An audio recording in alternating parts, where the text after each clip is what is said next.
Hi అండి, అందరూ ఎలా ఉన్నారు? ఇప్పుడు నేను వచ్చేసాను ఇంకొక టేస్టీ కర్రీతో. ఇక్కడ నేను తీసుకున్నాను క్యాలీఫ్లవర్ అండ్ బంగాళదుంప. వాటిని కొంచెం పెద్ద పెద్ద ముక్కలుగా కోసుకొని కొంచెం ఆయిల్ వేసుకొని ఫ్రై చేసుకుంటున్నాను.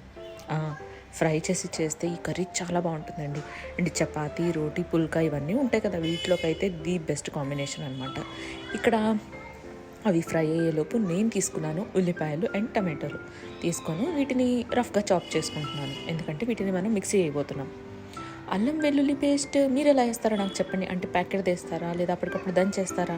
నేనైతే ఇలా గ్రేవీ కర్రీస్ కనుక అయితే వాటిలోనే కలిపి వేసేస్తానండి. చూసారా, ఇక్కడ నేను చిన్న ఉల్లిపాయలు, పచ్చిమిరపకాయలు, అల్లం, ఉల్లిపాయ, టమాటా, అల్లం ముక్కలు చేసుకొని వేసుకున్నాను. దీన్ని మిక్సీ చేసేసాను అనమాట.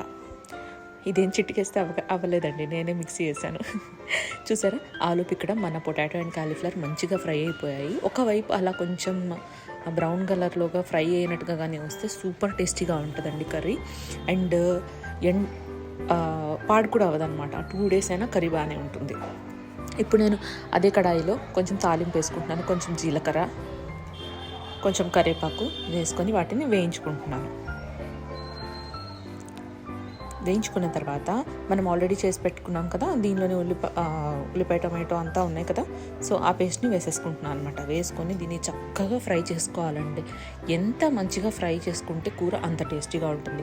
మనకు ఆల్రెడీ బంగాళదుంప అండ్ కాలీఫ్లవర్ ఫ్రై అయిపోయి ఉన్నాయి కదా, సో వాటిని ఎక్కువగా కూరలో వేసి ఉడికించాల్సిన అవసరం ఉండదు. ఇంకా చెప్పండి విశేషాలు. ఈరోజు మీరేం కూర చేశారు? మీరు కూడా ఇలా కొత్త రెసిపీస్ చేస్తే నాతో చెప్పండి, నేను కూడా ట్రై చేస్తాను తప్పకుండా. ఇక్కడ చూసారా, ఈ మిక్చర్లో నేను మసాలా యాడ్ చేస్తున్నాను అనమాట. అంటే ఉప్పు, కారం ఇవన్నీ ఉంటాయి కదా, ఇక్కడ నేను యాడ్ చేస్తున్నాను. ఉప్పు, పసుపు, కారం, కొంచెం ధనియాల పొడి అండ్ గోల్డీ మసాలా. సల్మాన్ ఖాన్ మసాలా అంటాడండి ఇక్కడ చాలామంది. ఆ సల్మాన్ ఖాన్ మసాలానే వేసాను. ఇది సబ్జీ మసాలా అనమాట. వేసి చక్కగా ఫ్రై చేసుకున్నాను. ఇది చూసారా, నూనె అంతా బయటకు వచ్చేసింది. ఈ స్టేజ్లో మనం ఆల్రెడీ ఫ్రై చేసి పెట్టుకున్న పొటాటో అండ్ కాలీఫ్లవర్ని వేసేసేయచ్చు. వేసేద్దాం మరి. వేసి చక్కగా కలిపేసి అంతా గ్రేవీ కూరకంతా ముక్కలకి పట్టేలాగా చేసి ఫస్ట్ మూత పెట్టుకొని ఒక 5 minutes పాటు ఉడికించుకోవాలండి. అప్పుడే ఆ గ్రేవీలో ఉన్న ఆ టేస్ట్ అంతా ముక్కలకు పడుతుందన్నమాట. పట్టిన తర్వాత ఇప్పుడు మీకు గ్రేవీ ఎంత చిక్కగా కావాలి అనే దాన్ని బట్టి మీరు వాటర్ వేసుకొని దీన్ని ఉడికించుకొని పక్కన పెట్టేసుకోవటాయి. ట్రస్ట్ మీ అండి, ఇలాగ మీరు ఒకసారి ట్రై చేసి చూడండి. ఈ కర్రీ చాలా బాగుంటుంది. ఇక్కడ నార్త్లో చాలామంది, అంటే అన్ని కూరల్లో మ్యాక్సిమం పొటాటోనే యూజ్ చేస్తారండి. అంటే ఇప్పుడు చిక్కుడుకాయ పొటాటో అంటారు, కాలీఫ్లవర్ పొటాటో అంటారు, క్యారెట్ పొటాటో అంటారు, ఇలాగనమాట. ఈ స్టేజ్లో మీరు ఉప్పు ఒకసారి చెక్ చేసుకోండి. ఉప్పు చెక్ చేసుకున్న తర్వాత ఇంకేమైనా తగ్గితే, ఉప్పు కానీ కారం కానీ తగ్గితే ఇంకొకసారి వేసి ఉడికించండి. నేనైతే ఇది చపాతీలో చేస్తున్నాను కాబట్టి ఎక్కువ గ్రేవీగా నేను చేయట్లేదు, కొంచెం గ్రేవీగా చేస్తున్నాను అనమాట, అంతే.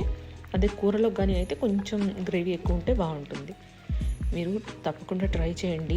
ఈ స్టైల్లో చాలా చాలా బాగుంటుంది. నేను స్టార్టింగ్లో అనుకునేదాన్ని, బాబు అన్నింటిలో వెళ్ళేంటి ఇన్ని బంగాళదుంపలు వేసేస్తున్నారని. బట్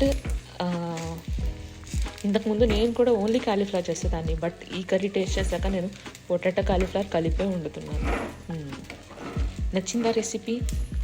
ట్రై చేయండి. ట్రై చేసి మీకు ఎలా వచ్చిందో అది నాకు ఖచ్చితంగా కమెంట్ చేయండి. ఒకవేళ బాగా రాలేదు, నా రెసిపీ మీకు నచ్చలేదు అనుకోండి, అది కూడా మీరు చెప్పండి. ఇంకేమైనా సజెషన్స్ ఇవ్వాలంటే ఇవ్వండి. నేను ప్రో కాదు కదా, నేను ఇప్పుడు నేర్చుకొని నేను ఈసారి ఇంకా మీకు మంచి రెసిపీస్ ఇవ్వడానికి ట్రై చేస్తాను. ఓకేనా? సరే అండి, మరి ఈ రోజుకింతే. నెక్స్ట్ ఇంకొక వ్లాగ్లో ఇంకొకసారి నేను మిమ్మల్ని కలుస్తాను.